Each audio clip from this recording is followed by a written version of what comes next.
giving my wife a word of encouragement for the church. She when I told her that I was preaching today, shortly after that she said, I know I'm going to be asked to speak again soon because the Lord has given me a word. So she been before the Lord, and I was at work one day last week, and the Lord let me know that it's time to ask her to speak. So before I go up, so I'm going to bring my wife up with words of encouragement for us, and I don't know what it is. Whatever God gives her, is God gives it to her. So thank God for my wife. So I'm going to bring up Sister Thomas.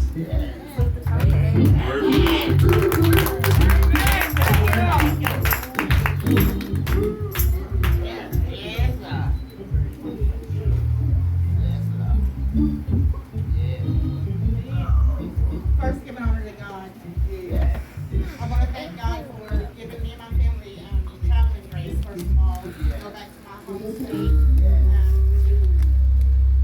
give my cousin-in-law her home going, and make it back safe here. I want to thank the church for the wonderful card that you guys gave me and the snack basket that you gave my family. We really appreciate it. Now, this word that the Lord was working with me on, He comes to me first, because you know the word's got to get you first before it comes to anybody else.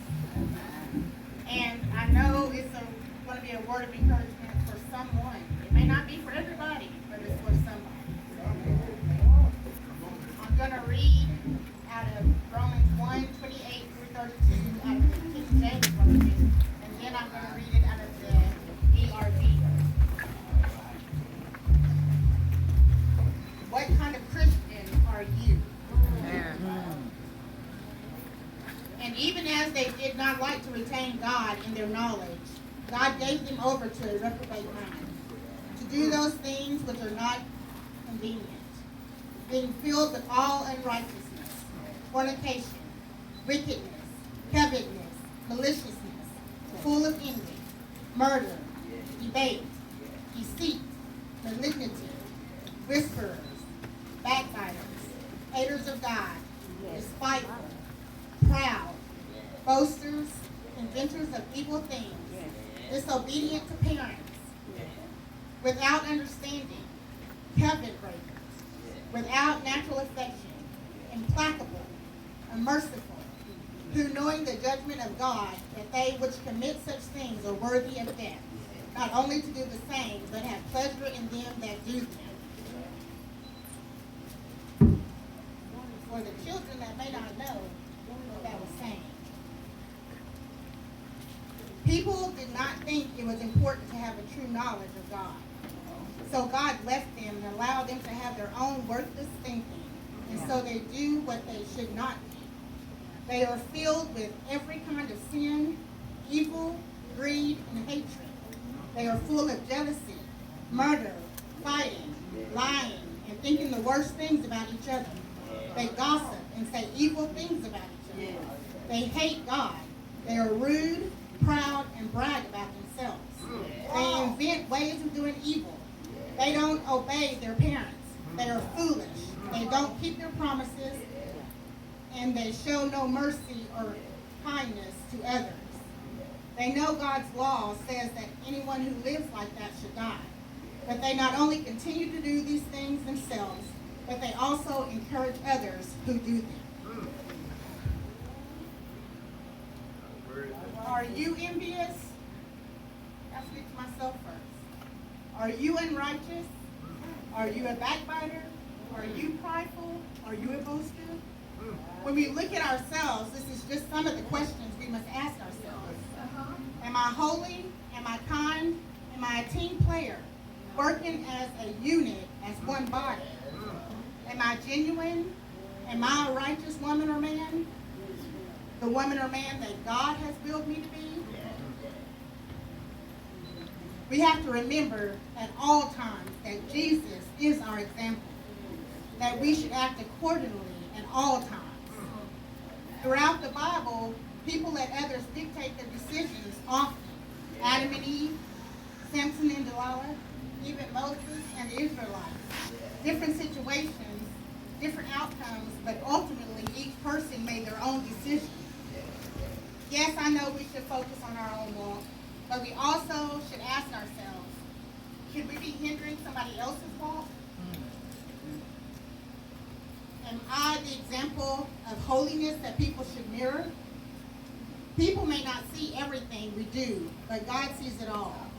Nothing, as we say, in the dark stays in the dark. No action, no conversations, nothing. Our very thoughts and intentions, God sees and knows. So we must be for real at all times. Let our conversation be light at all times. Our ways cannot be our ways, because God is love. Your ways may not be my ways, but if we're both striving for holiness, we must love one another. This is required by God, not me. Don't be anointed, but slip up and let your ways and thoughts mess up your journey to your destination. Murder is in the tongue. We're not the judge. When we are born again, we repent and turn from our wicked ways. We are washed clean. It's time we look in our own mirror and let God fix the cracks. We have to ask ourselves, do I put God first at all times? Do we worship anything more than we worship Him? Am I more focused on my job, my family, even myself? Do we give God our time? Often we rush through prayer. We rush the time we give God just in order to say, well, at least I prayed. We don't give God the required time that He desires and deserves. He wants a relationship with us, to talk back to us, not to just be talked to. Do I murder? I'm not talking about with a knife and a gun. Yes.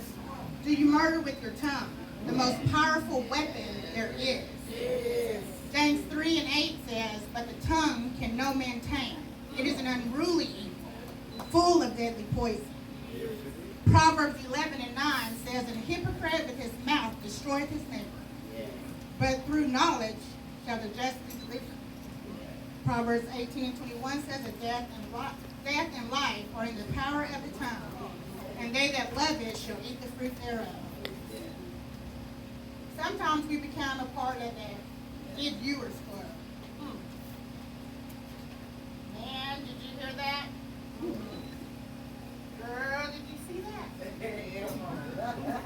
All the while losing our focus on the Lord and bringing our fellow sisters and brothers down with us. Is this the action of a true brother and sister? God is love. Yes.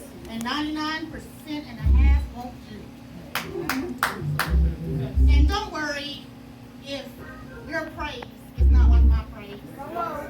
As long as you praise and worship. And don't worry if you don't study like I study. As long as you study. God gets the glory. We're all striving for the same goal.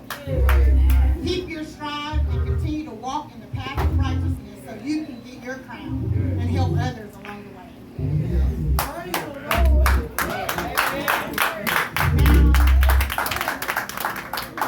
Pastor Troy, I want to thank you for being such a great shepherd, a great role model and example for my husband and father.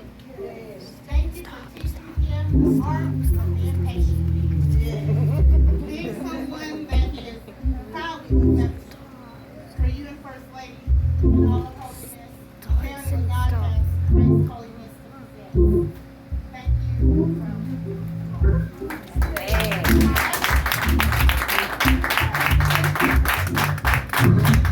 I want to thank you for being a great head of my house, letting the Lord use you and being obedient. Always wanting to learn more so you can teach the people the good news that will lead them to you. Keep letting the Lord use you. Remain humble and keep growing in the Lord. Thank you for being such a powerhouse.